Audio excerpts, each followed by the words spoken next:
Hey, what up guys, Wicked Specialist aka Real Geek here with another Talkin Comics. This time we are talking about Uncanny X-Men number 16 from Matt Rosenberg, Salvador LaRocca, and colored by Guru FX. Now I've been an X-Men fan for a long time. We're talking since even technically before the 90s cartoon came out. It was like the summer of 92. Was that Food Line picked up X-Men number 11. Fantastic Jim Lee cover. Wolverine's got his claws out like badass. You got Cyclops and his team behind him, and it's just a classic cover. And I was hooked. I was kind of familiar with the X-Men, but never was like super into them. But then from that moment on, I was just like hooked. Picked up some of the other issues from classic X-Men after that, and it was off to the races. I was an X-Men fan from that point on. Took a break for a little bit from about 2000 and 2005 when I joined the Navy till about pretty much from that point on. I would pick up X-Men here and there, but I never got back into it again like I did from 1992 to 2005. So those were like my prime years for being an X fan. A lot of good years, a lot of cool stuff happened during that time. A lot of cheesy stuff happened during that time too. But it was X-Men and I went with it. Took some time off, tried to get back into it again when I started buying comics, and the latest Uncanny X-Men, I just wasn't feeling it. It didn't quite get that appeal for me up until post the beginning of the Age of X-Men event started, and then Matt Rosenberg did this new thing with Cyclops now back from the dead. Complicated story, merging with his teenage self from the past, and he wasn't dead, but he is dead, or he was dead.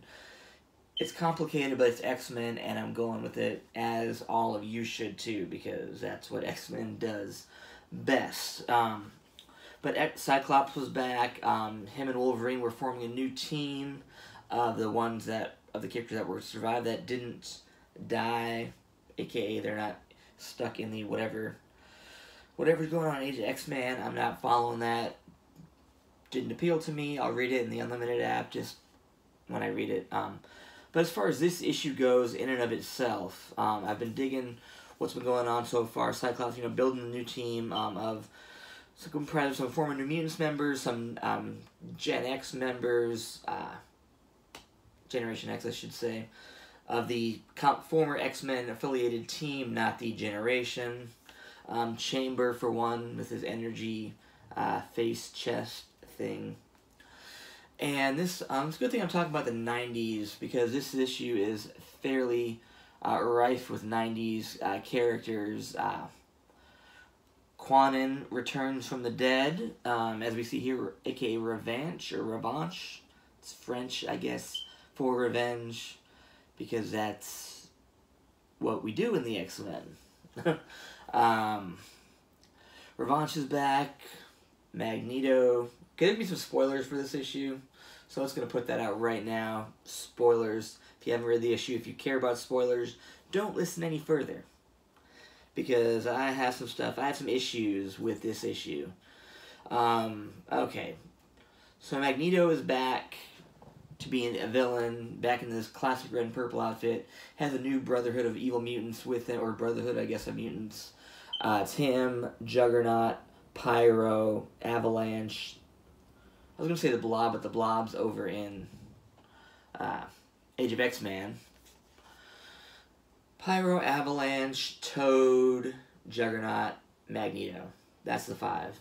I have some issues with that in and of itself. First of all, this new Pyro, he was actually on the X-Men team not too long ago. But then again, I guess so was Random was also helping not too long ago. There's a line in here in the issue where they're like, well, the line's not too far off, or something like that. Equivalent. Doesn't make a lot of sense. Just this random heel turn for no reason. And as far as I can tell, Matt Rosen doesn't even realize that it's like a different Pyro, because he just has Pyro and you're doing classic Pyro-y things and saying classic lines like it's just the original Pyro. He probably might not even know that the original Pyro has been dead. This is a different guy who, as far as I can tell, never talks like the old Pyro. But yeah, so that happens in this one. Magneto is actually not Magneto, but it's actually Joseph, Magneto's clone from the 90s.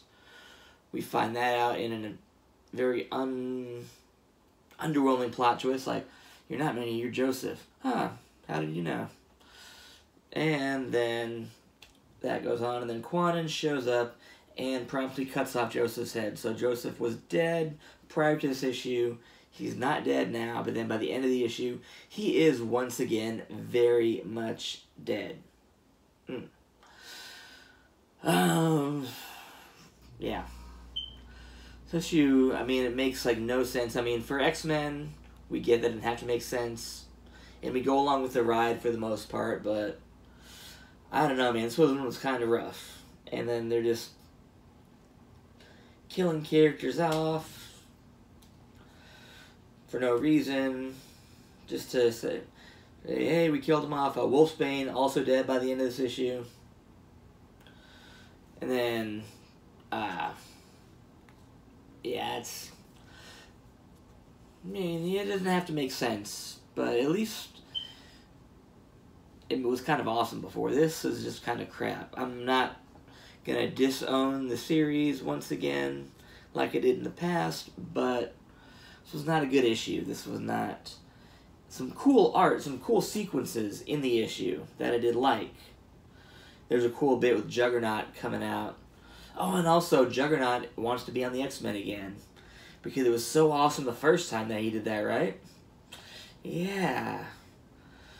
Why would anyone want to ever reference the Chuck Austin run on Uncanny X-Men, which is, oh god, it was pretty bad. It was, oh boy, I could do a whole other rant video on the Chuck Austin X-Men if you want me to, if you really want to know about the Chuck Austin run on X-Men and the time the Juggernaut slept with She-Hulk, because that was a thing.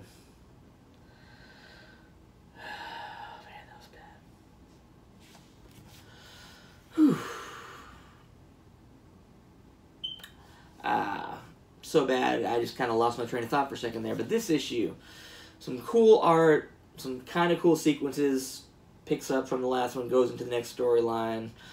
Not sure what exactly that is. People are dying. People aren't who they are. People are flip-flopping. They're good guys, they're bad guys. Fast and freaking the Big Show. And yeah, it's X-Men though. We should know what to expect when it's X-Men. I don't know. It's normal X-Men. So far, Matt Rosenberg stuff has been good. This issue, not the best one. Again, some cool sequences. The Salvador Loco are always awesome. So it's got some cool sequences in there. Like, let me just show one real quick. Let me see. Like, here's some really cool classic-looking Magneto Brotherhood panel. Magneto and the Brotherhood. Like, you know, almost hear like that classic Saturday morning cartoon theme as he goes to invade the army base. That was cool.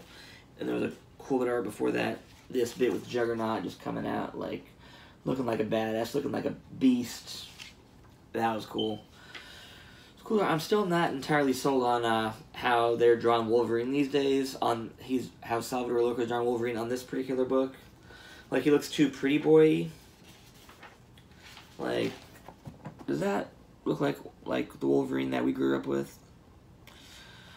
I mean, I'm fine with changes in comics, but he looks like a generic hipster Wolverine.